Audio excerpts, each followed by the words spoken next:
Bismillah və elhamdülillah və salatu və selamu alə Rasulillah və ba'd.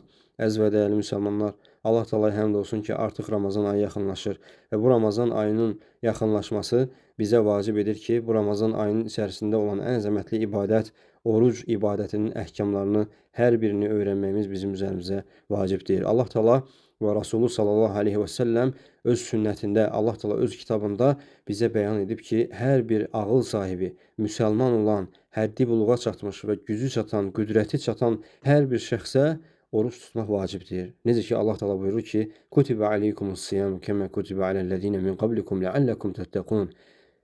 Sizdən öncəkilərə oruc vacib edildiyi kimi, sizə də oruç tutmaq vacib edildi ki, bəlkə Allahdan qorxasınız. Ayənin zahirindən görünür ki, oruc tutmaq insanı təqvaya yaxınlaşdıran, Allaha yaxınlaşdıran, təqvanın hasil olmasına ən böyük vasitələrdən biridir. Və bu orucun içərisindəki əhkamlar dedikdə, oruca zərər vuran şeyləri öyrənməli və bunlardan kənar durmalıdır ki, müsəlman bu orucu haqqı ilə yerinə yetirmiş olsun.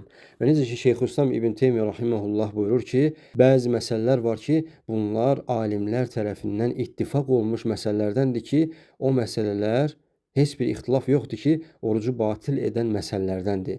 Və onlar da bunlardır ki, əziz qardaşlar, insanın yeməsi, içməsi, yaxınlıq etməsi və heyz və nifas, qadınların heyz və nifas halında olması, bu məsələlər, qeyd etdiyimiz məsələlər alimlər tərəfindən icma olunmuş məsələlərdir ki, bu şeylər oruca təsir edir və orucu pozan şeylərdəndir. Və bəzi müasir məsələlər də var ki, o müasir məsələlər haqqında isə danışacağıq. İnşallah ki, bunlardan hansı orucu batil edir, hansı isə orucu batil etmir. Və bu adını çəkdiyimiz, sadaladığımız feillər ki var, yemək, içmək, yaxınlıq etmək, heyz və nifas olması qadınlar üçün, bunların içərisində yemək, içmək və yaxınlıq etmək insanın bilinçli şəkildə etməsi şərti var.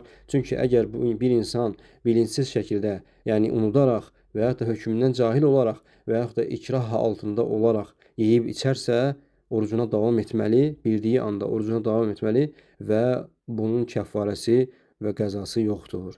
Yəni bu insan üçün bağışlanmış şeylərdəndir. Vallahu Teala aləm və elhamdülillahi rabbil alamin.